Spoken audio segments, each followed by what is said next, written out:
Hey, what's up everybody? Welcome back to the channel. So today I'm going to be pulling the exhaust out of the Dakota so that I can weld up a crack at the catalytic converter.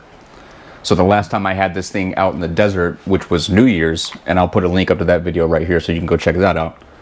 The crack that I have at the catalytic converter on the passenger side completely blew out, and now the pipe is no longer connected to the cat. So obviously that creates a lot of problems. You know, it's a big exhaust leak and it messes up the readings for my O2 sensors. So now the truck isn't running properly and it kind of sounds like crap.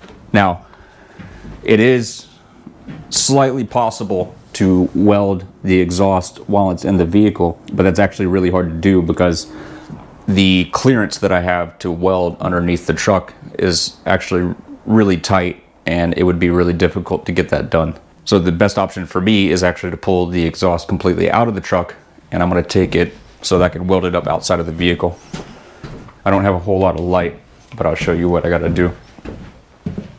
I'm going to be disconnecting the exhaust here at the header, and I've already got that spray with some PV blaster. That should loosen up the bolts.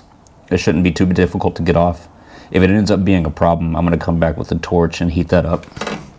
But I've got to disconnect that O2 sensor and that O2 sensor down there, and I got to do that on both sides. And then I'll crawl up under here and show you the crack that I'm talking about. So the exhaust actually, oh, I got to weld that up too. So the exhaust isn't actually very long, so it's not going to be that much of a pain to get out of here. So I can separate the pipe right there, and I should just be able to get that white pipe out of here by itself. So this is the problem I've got to deal with right here.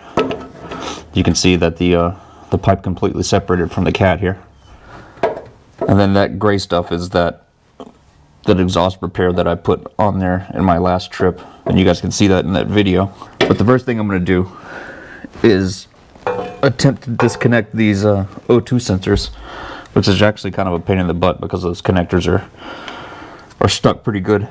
And then I'm going to get a socket wrench and an extension to get up there and get those off. And like I said, I should just be able to pull that off right there and slide this whole white pipe right out.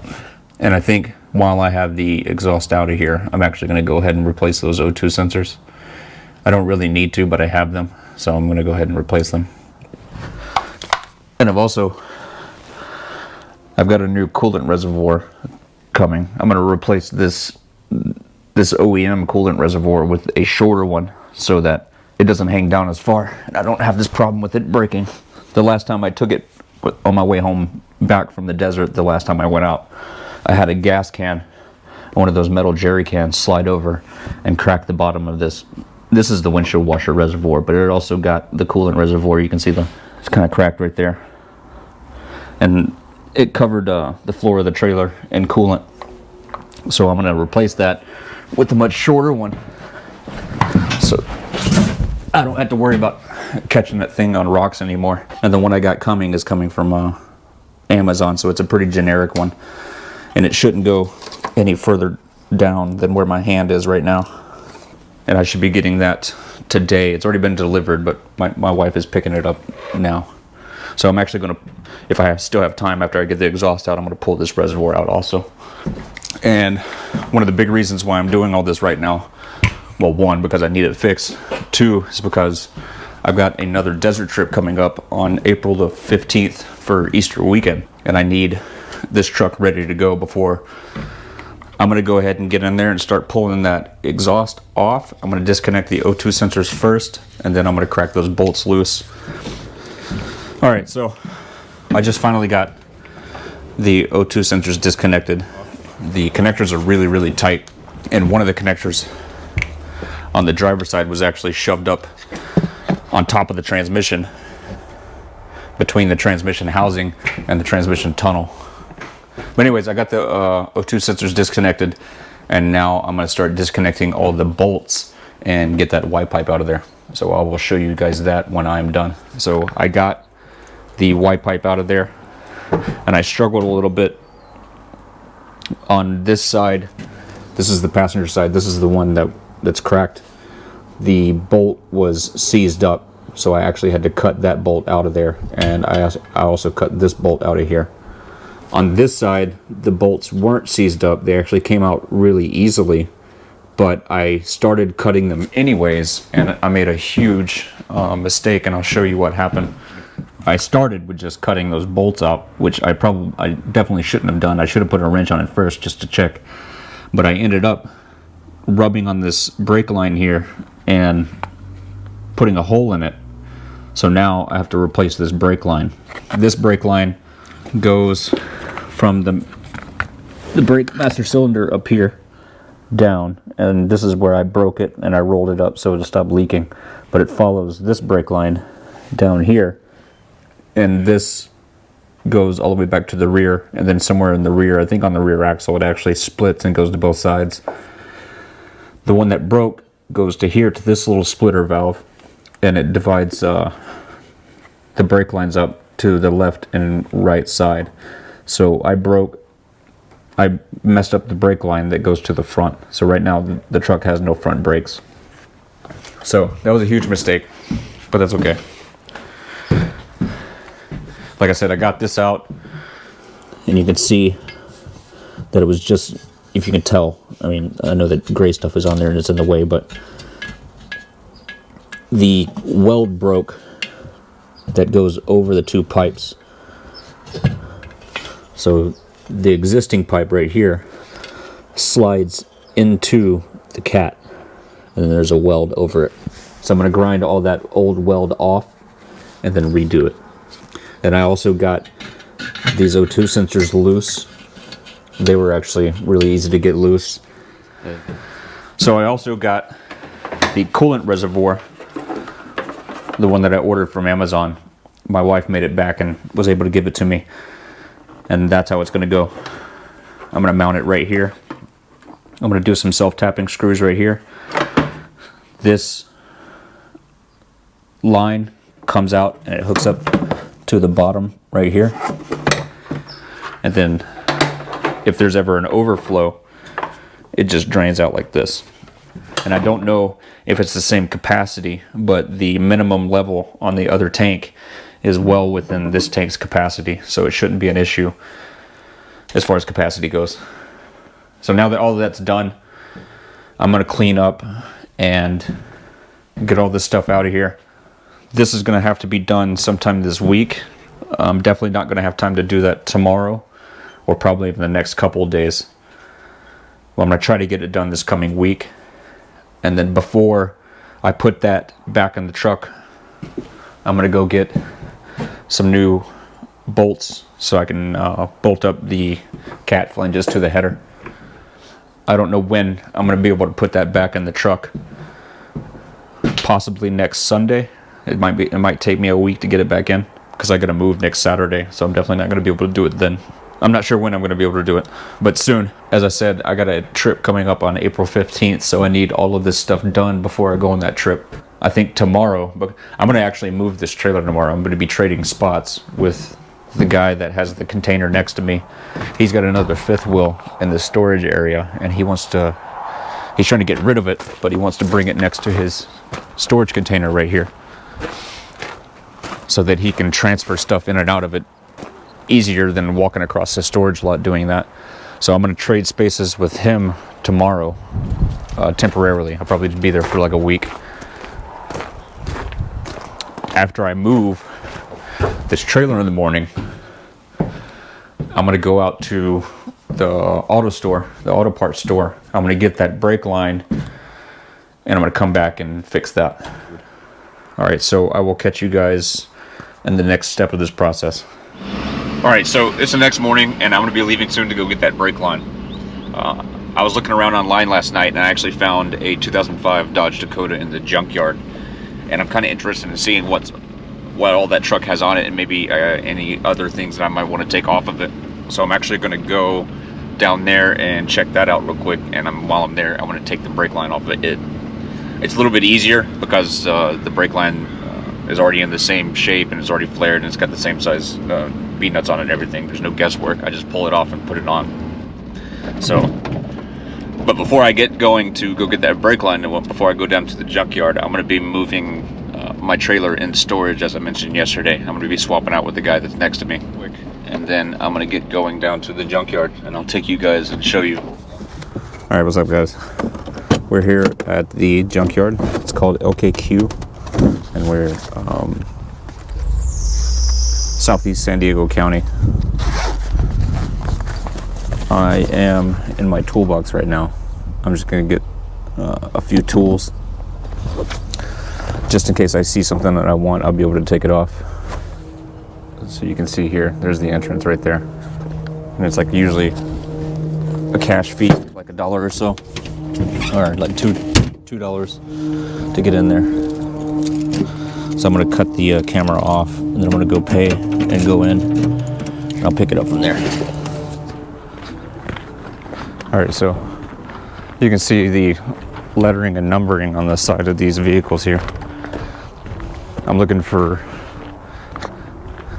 I guess, a section. I think the letter is a section. I'm looking for section C, number 31.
All right, so I'm in a different yard now. I checked their website again, and it actually shows that it's in this one. So I don't know what happened, what led me to the. They got it split up in west and east, and this is the west yard. The east is a little bit further down the road. The west is split up in domestic and import. So it should be here, according to their website. And I don't know why it said that it was somewhere else. I already see it. Much faster. So here it is right in front of me, this 4x4. So much easier. I'm curious if there's anything left of the four-wheel drive system. Okay, so that brake line is still good.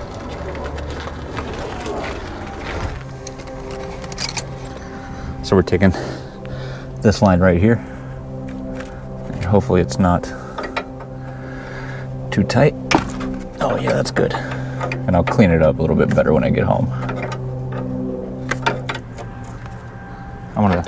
After I get this line off, I'm gonna look at this truck for a minute, because I've contemplated switching mine to four-wheel drive, and it looks like because of how interchangeable everything is. It looks like you would be able to just put this into my truck. I don't know how it mounts up though. And all the mounting stuff for it is not here. It probably... All this stuff out of the way.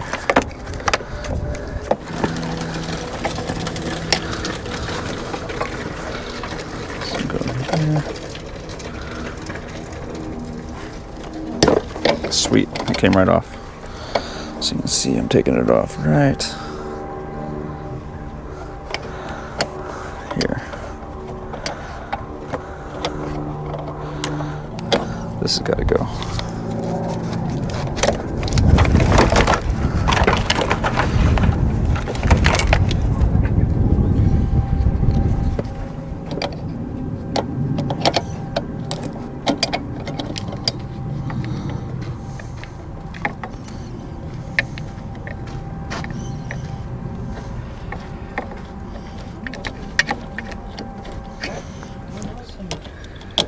This.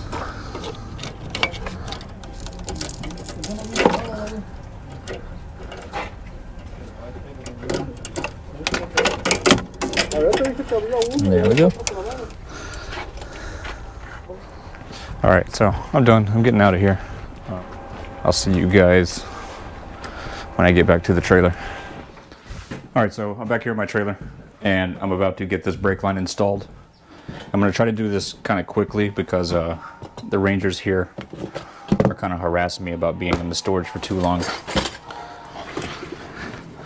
So I'm going to hook up the brake line into there, and then I'm going to kind of let it set up there kind of freely, and then I'm going to take this one off real quick and connect a new one real quick so that I can attempt to minimize the amount of fluid I lose and drip onto the floor.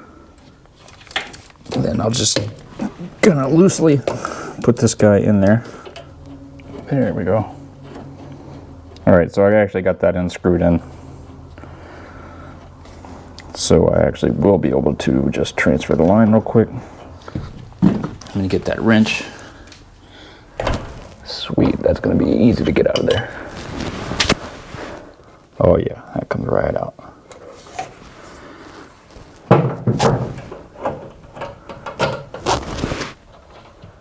Try to get it in there with your fingers as far as you can get it so that you can make sure you're not cross-threading it. And then once I get it all situated, I'll straighten these lines out right here. Now that's going in super smooth. So now all I got to do is just cinch the lines down and I'll be good. And you don't have to get all crazy tight on these things. And like I said before, I'm pretty sure I said it before, when doing lines like this, you want to make sure that you use a crow's foot type wrench, something that kind of wraps around the B-nut a little bit more so that you can make sure you don't strip out the nut. Now I'm going to wipe this down with a towel, and then that's it. I just got this paper towel. I'm just wiping everything down. That way, if it does start leaking again, which I'm certain it won't, I'll be able to see it. Yeah, that looks pretty good.